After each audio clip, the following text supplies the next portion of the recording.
Good morning, everyone. We hope you had a great evening last night, that you managed to rest and recuperate a little bit from the amazing day we had yesterday with lots of great speakers, lots of learning points and new perspectives that we discussed. Whoever was spending some time on our stage, on the Agile stage, may have noticed that we had a few technical issues. Everything was resolved. Thank you so much for your patience. You've been an amazing audience yesterday, and I'm very much sure that you will be equally amazing, if not better, today. So, welcome to the second day of the Regional Scrum Gathering Belgrade 2021. Welcome to the Agile Stage, where we will be having more intimate, more detailed, and more to-the-point discussions and Q&A sessions with our speakers. If you haven't done so, and I'm sure you did, please do go to the Match About app, do go to the event wall, post whatever is on your heart or whatever is in your mind and relevant to this conference. Do visit the virtual booths of our sponsors, of BlackRock, of Schneider Electric, of Zulke, of Doodle. There are lots of prize games, lots of interesting stuff that they've got in store for you. So, it would be a shame not to show them what you're made of and not to pick some great awards and prizes. Of course, Agile Serbia, the organizer of the conference, has their own prize game. The winner will be announced in the end of the day today. So, stay put, stay tuned. We are all here. Now, today, we are starting with a very, very special speaker, with a very, very special Agile professional, Srđan Pavlović. Srđan, welcome. Thank you for this kind introduction.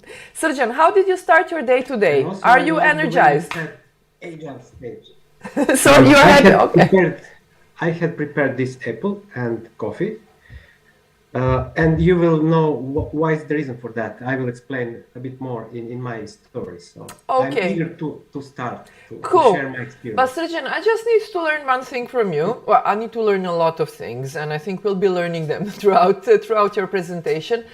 What coffee did you prepare? And I have to ask because one of our sponsors, who was supposed to shine for the physical event, which we are not having due to some virus that's been around the globe for almost 2 years now. Something like that, I think. Anyways, we'll deal with minor issues later. One of our sponsors was Nescafe. So if we were meeting all of us in a physical space, I think there would be lots of 1-in-1, 2-in-1, 3-in-1, dark chocolate, whatever. Are you having the same one or a different one? I'm very careful about this because I learned not to ask Turkish coffee in Greek. So maybe I would say let's stick to the nest. Okay, but obviously you didn't ask for too many Turkish coffees in Greece because your head is still where it's supposed to be. Yes. Only one is quite enough. And you have all the fingers. Let me check. Okay, the fingers and the cutting them off, I think it's more in Japan and in their mafia. Yeah, okay, we skip that. So let's stick to our point. Srđan, you will have 30 minutes to present and discuss the key stuff that you want to share with us. After that, I will come back and chat with you, and we'll be having a Q&A session. What does that mean? It means that audience, we kindly ask you, Q&A could be questions and answers, but it could also be questions and audience. So we do need to get some questions for you that are relevant for Srđan and for the discussion. So Srđan, the floor is all yours. Thank you. I will share my screen immediately to start my presentation and to start telling the story. Okay, it works, the screen share, I confirm, and I go on mute. You can see now a whole yes. picture? Yes, we have the full screen. Agile story as a wake-up call. Okay, that's it. Thank you. So, again, good morning, everyone. And I would ask you, did you know apples are more effective in waking up in the morning than coffee? That's the reason why I keep this apple just beside me. And for some people, it could be still early, but the most important thing is that I'm, as a speaker, fully awake. So who am I first? I'm Srđan Pavlović, a certified professional agile coach with 20 years spent dealing with leadership, first as a leader, then leader of leaders, then leader of leaders of leaders. Finally, I support leaders from different companies to be leaders at their best. But the most important thing is that I'm a big fan of bedtime stories. As a father of two, I had a lot of opportunity to read or tell my children all these stories. The purpose of this kind of story is to prepare someone to fall asleep. Recently, I had opportunity to read and discuss with Henry Lipmanovich, and I read a great story, and this story just moved me. And in that moment, I realized this story was a wake-up call. The point of this kind of story is to ignite the thought process in our head and to give us a different point of view. That's the reason why we'll today discuss about change, transformation, implementation of new skills and practices. But also we will tackle the power of old habits. By the end of this presentation, you will be hopefully more comfortable with change, but also you will hear how you can make change sustainable. So grab your cup of coffee or apple and let's start. Somewhere in the galaxy, far, far away from here, there was a planet. If you focus or zoom in, you can see it just here. On the planet, there were two villages, Rix and Tox. They were in the Stone Age. They used in their daily life almost the same tools, 5 or 6, such as big hammerstone, small hammerstone, hand axes, wooden spears, whatever. They used them in the same way. From time to time, some of the younger villagers would introduce some minor changes, but it was hard to implement. For so many years, almost nothing changed, until one day. One day, out of nowhere, traveling salesman from a much more advanced planet appears in Rix in a big spaceship, carrying a lot of more advanced tools than they have ever seen.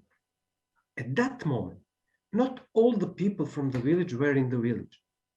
They were out gathering some food and hunting, using the same old tools, you remember. Only the chief and the 8 elders were there to see and approach the spaceship. The salesman gets out of the spaceship and bows in front of the scared and confused villagers.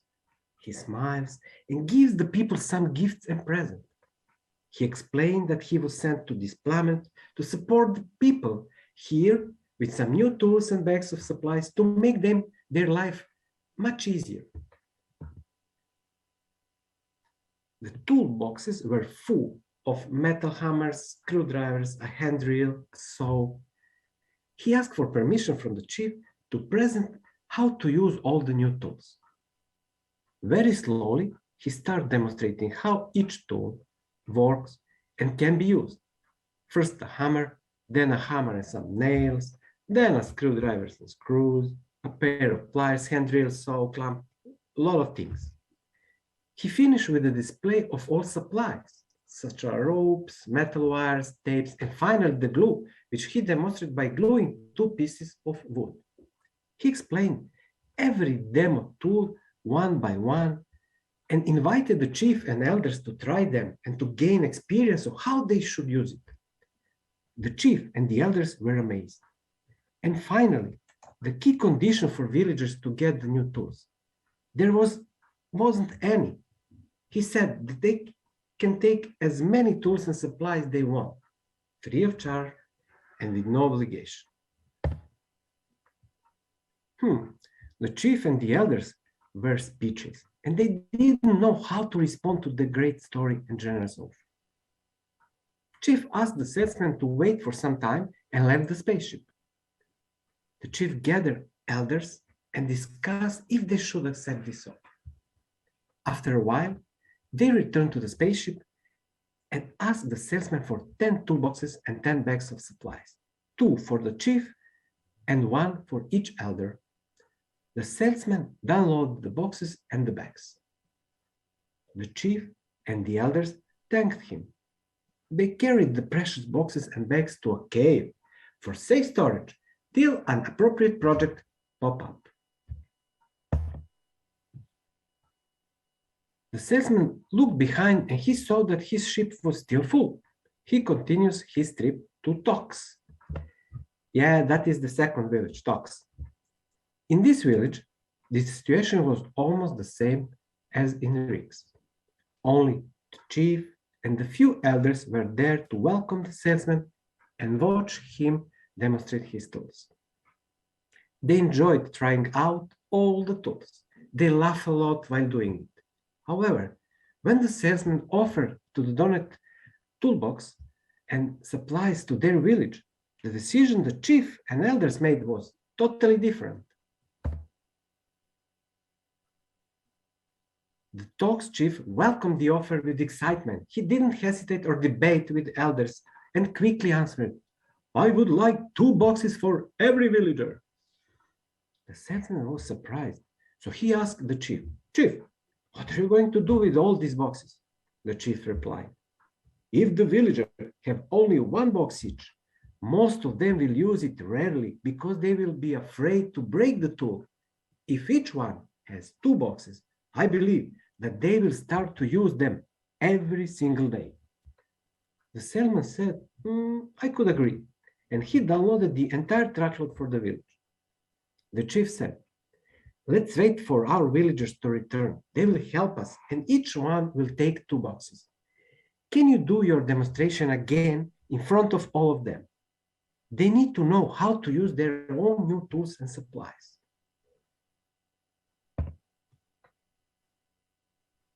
With the help of the amazed villagers, the salesman emptied his truck of all the toolboxes.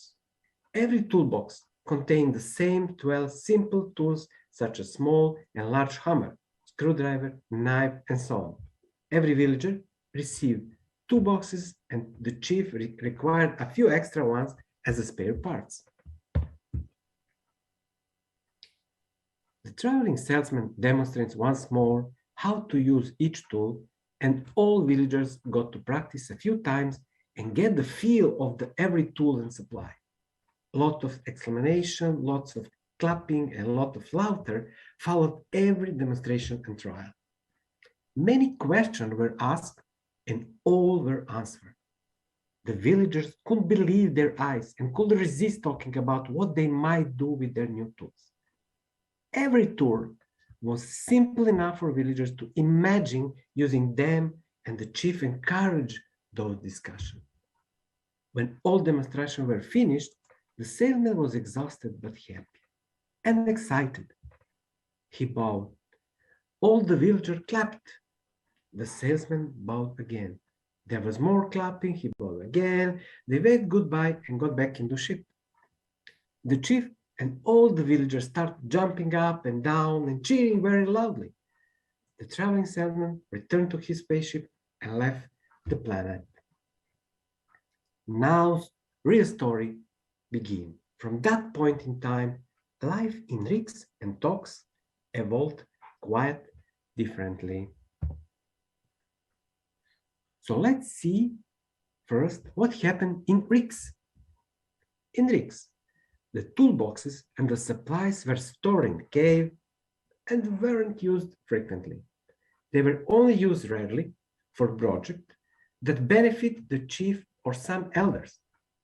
For each of those projects, a few villagers were instructed and directed by the chief how to use this kind of special tools. As soon as the project was finished, the tools were stored back in the cave. For all routine or daily work, Rick's villagers, including the chief and the elders, continued to use the same 6 basic tools, making small improvement in them or their use as time went by. The new tools help Rick's change, but very, very slowly. it took 1,000,000 years for rigs to evolve to the next evolution stage, the Bronze Age. In talks, what happened in talks? In talks, the chief, a few elders, and a handful of villagers didn't wait for any special reason and started using their new tools immediately, step by step, and gradually, moreover, time as they become more adept and confident. The villagers, with a few exceptions, energized by the example of their chief and elders, started trying one tool at a time. They quickly discovered that the new tools made most daily tasks easier, faster, or more productive. The chief, however, noticed that he kept having a hard time getting rid of his old habit of grabbing one of his familiar old tools for routine tasks. He decided finally to collect all 6 of them, carry them to the most senior elder, and give him the following instruction. If I come and ask for one of my old tools, you should ask me, what is your purpose? And then you will ask, why is that important? And then you will ask me, why is it important to use an old tools instead of a new one? You will give me old tool only and only if I convince you that this is the best choice.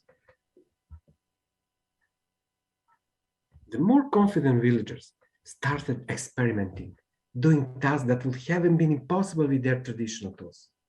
The village was pretty small, and news of the progress made with the new tools traveled fast, but the chief noticed that old habit didn't die easily, and only some of the villagers made full use of their new tools. All other villagers continued to do their daily tasks the same way using the old tools. He considered for a while, should I confiscate all the traditional tools from his villagers? But finally, he changed his mind. He sensed that brute force would draw a lot of resistance. He needed something instead that would make it easy for all villagers to deal with their old habits, traditions, or insecurities at their own personal speed. So he decided to gather the whole village every 2 weeks for a few hours and to invite villagers to share stories, good or bad, of their experience with the new tools. He encouraged all villagers to observe one another and learn from each other. From that moment, confidence grew for all the villagers. Gradually, all used their new tools more and more, but without abandoning their traditional ones completely. They discovered that they could do more, not only alone, by themselves, but even more so together with some other villagers. In that moment, teamwork developed and innovation started to flourish. Life became more interesting, more surprising, more exciting. The wider range of tools created more and more opportunities for villagers to cooperate and to learn how to work together. Frequent progress brought, of course, joy and satisfaction. The new tools improved not only how villagers did their work, but also how they related to each other. More interaction, more trust, more exchange of helps, more sharing, more communication. In that moment, they realized that talks had not just changed, it had transformed. Talks entered the next evolutionary stage in only 100,000 years, 10 times faster than rigs. I hope you like this story, but the question which might pop up is, how is this story connected to Agile? To me, this story is fully Agile, but I would like here to emphasize 3 key similarities to Agile values and principles. First one, Agile is almost always connected with change somehow. Why is that? Because Agile works best in the condition of uncertainty, and change ignites uncertainty by default. Using Agile mindset, we can handle change much easier. support people to adopt mindset that embrace change. Agile has so many tools, very useful tools to support that. Agile mindset is the environment within which Agile teams flourish. If this mindset is cultivated and nourished, whether before, during, or even after Agile adaptation, the teams, and therefore, of course, company, will experience amazing results. Happy employees delivering great value for the customer. Third one, the story has so many learnings, almost like sprint retrospective. You will see in the next few slides how many learnings I had from this story. At the end of my presentation, I would like to hear some of your learnings through questions that you might ask in this application. So, what I learned from this story?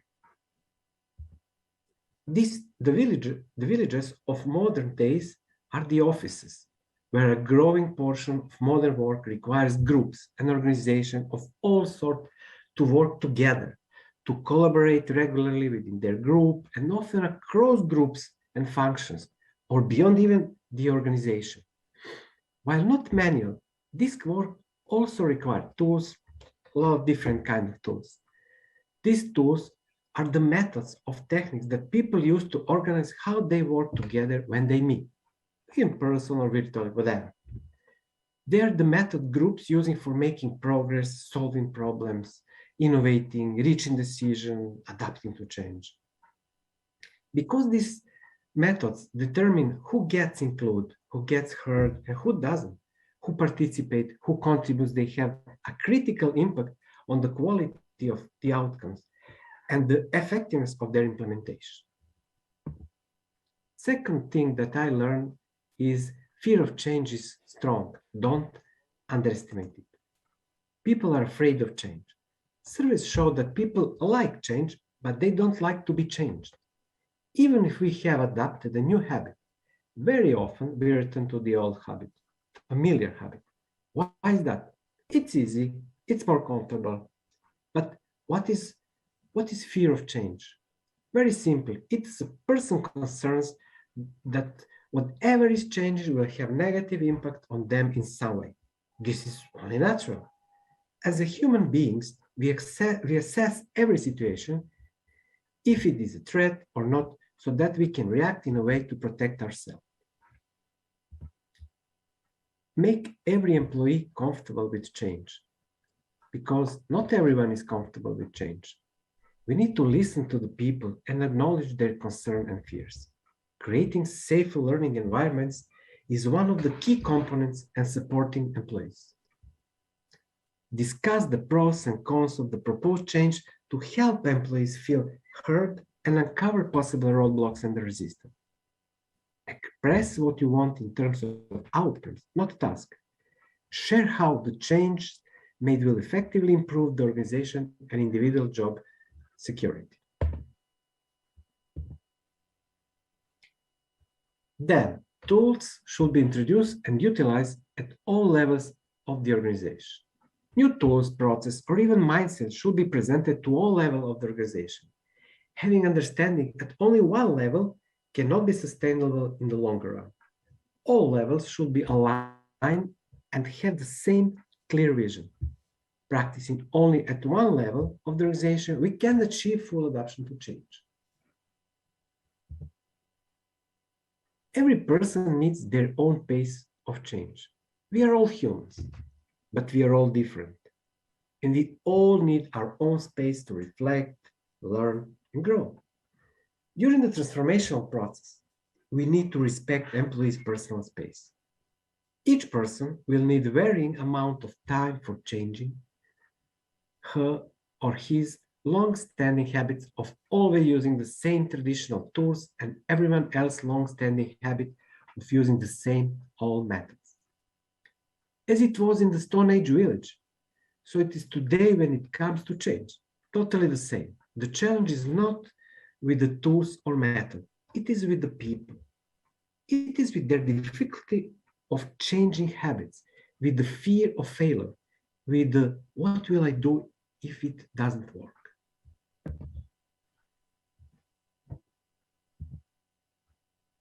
tools don't give you immediate power. The most powerful tool that a company can give to the employee is the freedom. Freedom to choose their solution to the problem. But with freedom comes responsibility. Getting new tools from training, books, or any other resource is not the same as making true change with these tools and making the change sustainable. Forcing people to use tools is a waste of time. This sentence is pretty self-explanatory. You can just tell people to do something and expect them to be fully engaged. Show benefits to the people, ask for their buy-in. Like the chief, you will discover that many people have a hard time stopping their reflex habit of using traditional tools that they have been using for years, and therefore making space for new tools. That's the reason why he invented games and contents for villagers, to put away one traditional tool for 1 day, then 2 days, then 1 week, and came up with alternative solution using the new tools. Villagers share story of their workaround, laugh a lot at their adventure, and discover painlessly how they could let go. Then constantly observe employees and give feedback. When employees start with the new tools, they need support. Be honest and transparent. Inspect what they are doing and support them to adapt to the new circumstances. Nothing can replace direct observation, so you too, like the chief, you must find ways to observe what is being done by members of your group. Since we don't have the luxury and time walking around on a daily basis, we need to find how to organize this observing and counseling to be done internally by various participants.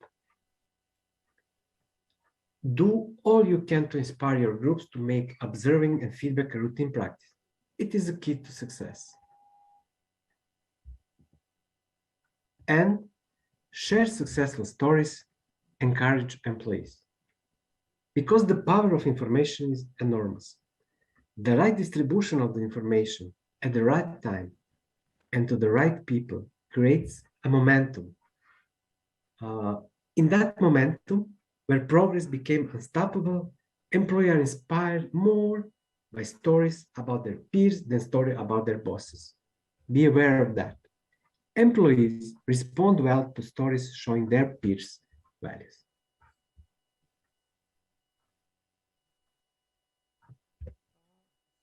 What are your learnings?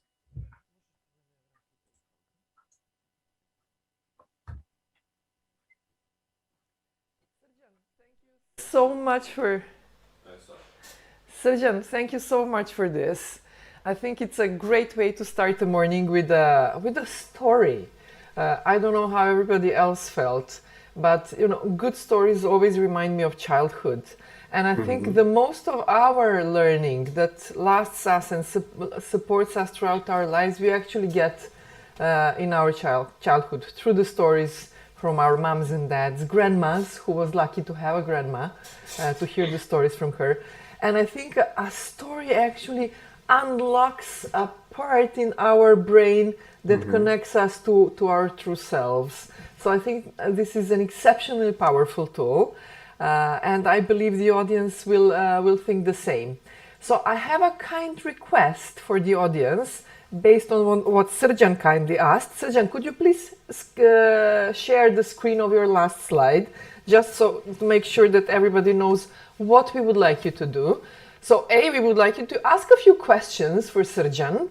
That would be really nice, make him feel better, make me do my job better, make yourselves do your job better. But anyways, the screen, Srđan, please, the last slide. Yes, just give me a sec.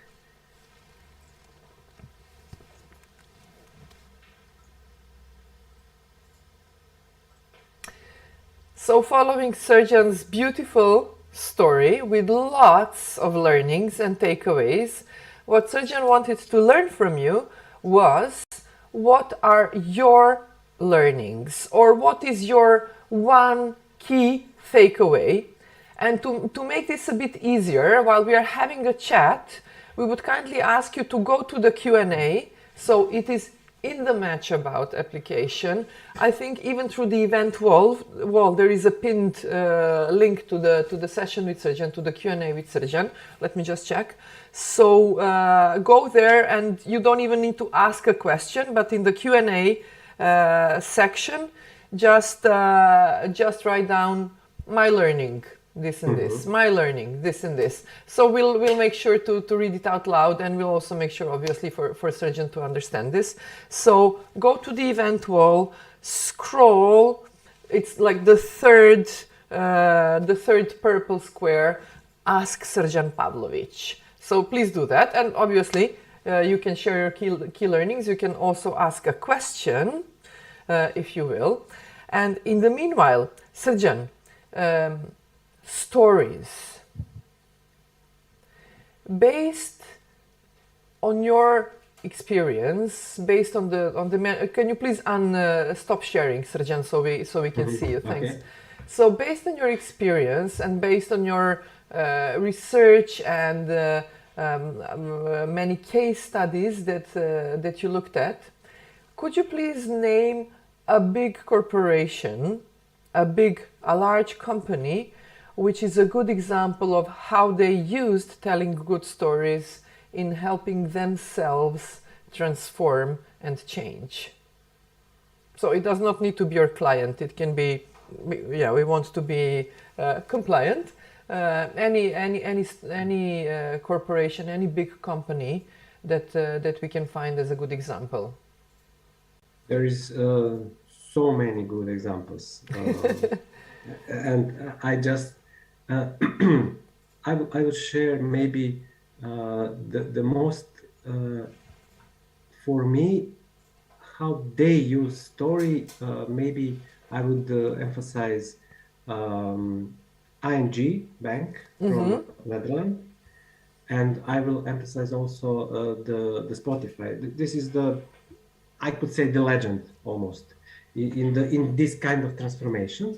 One is a non-IT company, is bank, how they use story to tell to all people, to all employees, what lies behind, what is the goal of the goals, let's say, but also Spotify like IT company, that how they transform their way, how they think, how they transform the Agile way of work, how they transform Scrum, invent their vision.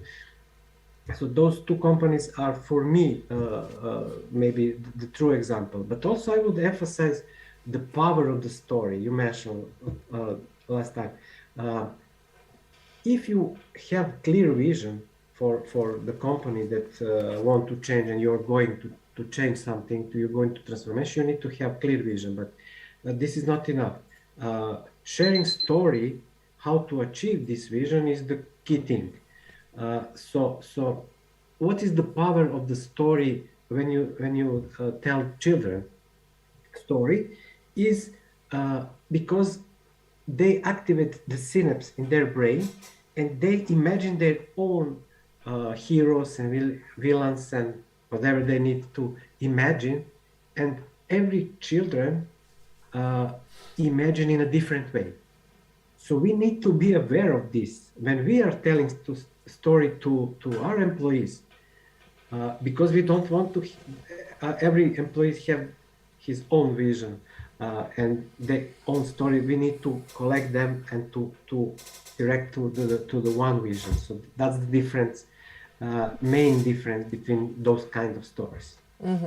Thank you, Srđan. I do think that ING Bank had really an amazing transformation from a banking institution into a financial and advisory service provider. I'm very sorry they are not in our region, and I don't think they will ever be. But it is, I remember when both you and I used to work in the corporate world, so I remember they were a great case study for customer experience. So 15 years ago when we started, there is customer experience, let's work on it. So they were always on the forefront of transforming and changing and making things better for their clients, for their employees, for their shareholders ultimately. Is there perhaps any company in the region that you could name as a good example that we could, sort of more easily relate to? Somebody that we actually know, or that there is a chance that we will ever be working with them, or something like that. Just in case there is, I don't want to push you. I would be careful here about this. I understand. Because no, there is a lot of trying to be agile or agile, to transform in the agile way, but I think that maturity in agile term needs even 5 or 6 years. So in my opinion, I didn't hear about company here in Serbia and even in the region that fully adopt agile transformations. So I know a lot of company that started and it lasts. This is a journey that lasts even 3-5 years. So I would skip it to name anyone. No problem, no problem. But then I assume, Srđan, and I would like your confirmation, that there are actually plenty of companies, especially the younger ones, let's say, not necessarily the startups or the scale-ups, but companies which were created over the past 10, 15, 20 years, particularly in the IT area or tech area, but not necessarily, which were from the very onset, which were agile in their creation. Is that so? That was my opinion before I started in agile also. I have opportunity, or I'm cursed, I'm not sure about this, but I work a lot of, and I had a lot of connection in Germany, England, and America. And maybe I'm really maybe too critical comparing those markets with this market here. So difference is enormous, but really enormous. And my idea and my mission is to create this kind of momentum, not to be for this difference not to be so big. So this is one key point. And also, in many IT companies, you will be surprised that they use all traditional methods in leading. But of course, there is a lot of companies, especially in IT, of course, because this is some kind of natural things, have implemented some daily routine like Scrum, ceremonies, I don't know, Kanban. There is a company, but I'm not sure that they're fully agile, because I could talk for hours. What doesn't mean fully agile with the mindset, not only the leadership, but a mindset of all people to embrace every kind of change and say, okay, this is opportunity, this is not issue. How we could benefit from this issue, how we could benefit from this opportunity. And I think this is a bit of mentally also state in our region. So let's stick to that. Okay. I actually do have several companies in mind that I think are really good examples. I think some of them have been talking about IPOs from the region. We don't have an IPO ready company in our country. But anyways, let's see how things go. And it will be nice to perhaps read a few case studies, perhaps in Harvard Business Review or in Agile publications or in Agile conferences. I'm really rooting for our region, let's put it that way, as we all are. Srđan, a few more questions, a few more things that I wanted to mention. And we have a question from the audience as well. But just to stay here with our region and the parallel you made with the Western Europe, where you've been working and spending time with clients. Yesterday afternoon, we had an interesting session, an interesting Q&A with Brian Merrick, and we actually went into the direction that he thought that the next big things in Agile methodology or in methodologies overall, in programming, etc., will probably come from the underdog regions, like Central and East Europe, like Africa, like South America, etc. Why so? His opinion was that you know, these people here, the professionals there, they get loads of work, and sometimes this is not like, sometimes these are thankless tasks. It's outsourced work. So, you know, us, the beautiful ourselves in Sweden, the beautiful ourselves in the UK, whatever, we'll do the interesting stuff and we'll just dump the less interesting stuff to where the cheaper workforce is. But then the rationale is, but you know, these people will actually make some leaps, some fundamental changes, like the 20 years ago, programmers in, let's say, in more developed countries were stuck and bored with doing one and the same thing, one in the same way, and figured out, hey, but why shouldn't we do things agile? So what's your take on that? I am fully agree, but really I believe in that, because I noticed that was a really huge leap when they start to use Agile in the Western world. And to be honest, I'm noticing some kind of patterns in pretty the same things, pretty the same doings in the Western world. So you can easily compare, I don't know, Germany, UK, America, easy failure, the same failure, like in movie who is constantly repeating 20 years. And I fully agree that we need something more.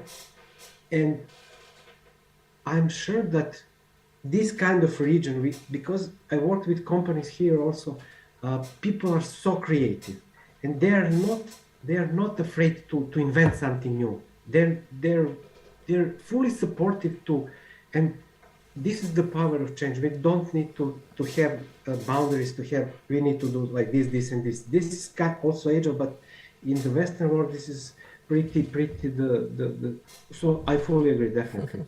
That's great. Well, if anybody in the audience feels very inspired by this, and if you've been working hard on figuring something really major, a breakthrough, feel free to share with us, or feel free to continue working on it. Find perhaps a good coach who can support you. Find a good team who will work with you on that. And we are rooting for you and looking forward to hearing about the amazing successes. We've got a few questions, Srđan, so I will go through them. We have a few more minutes, so I hope the audience will be fine if we take a few minutes longer, but we will try to stick to the timing. So yeah, people can go have their apple coffee, whatever works for you best. That would be it, I think. So a key takeaway for Gordana Svetlicic: do not underestimate fear of change, and give support to people. It's been an inspiring presentation. Thank you, Srđan. So I'm quoting from Gordana. And we have a question from Radmila Lalic, and it's very related to Gordana's key learnings. How to help people overcome the fear of failure, which I think is also fear of change, because the moment I change, there is a chance I will fail. So how do you help people overcome fear of failure? And Radmila also wanted to know about any examples that you could share, how to create a safe environment. And probably safe environment, fear of failure, it's sort of like it's leading one to the other, but please let's hear what you've got to say. Yes, the second question is answer for first question. So. Okay, then please answer the first question, but like be very specific or give us very concrete details. Yes, sure. So how we could, let's say, fight with this fear of failure by creating safe learning environment. This is super simple answer, but super hard to implement because it takes time, it takes trust within a team, it takes common understanding, and it takes a good leadership. So a lot of things we need to prepare in order to create safe learning environment. And having this safe learning environment, in this kind of environment, we are not afraid to make any kind of failure. But the key thing is how to make this to have some kind of structure, because it's not the point just to make failure. Okay, I'm not worried to fail, but how to use this failure to learn something fast and not to implement this learning in our next iteration. So this is my key point: having safe learning environment. And second question, I'm working a lot how to create trust within the teams, within the people. So my answer to this is create first trust within the people. Try to listen to people, try to understand people, and when you understand people, listen to the people, and create this trust, after that we could create whatever you want with our teams. So that would be my answer for the second question. Okay, thank you, Srđan. We have another question that started pouring in from Marinela Viher-Adrovic. And an interesting question, like all the others. What were the most common failures you observed in the Western world, in the more developed economies and more developed organizations? In my opinion, that is a really good question.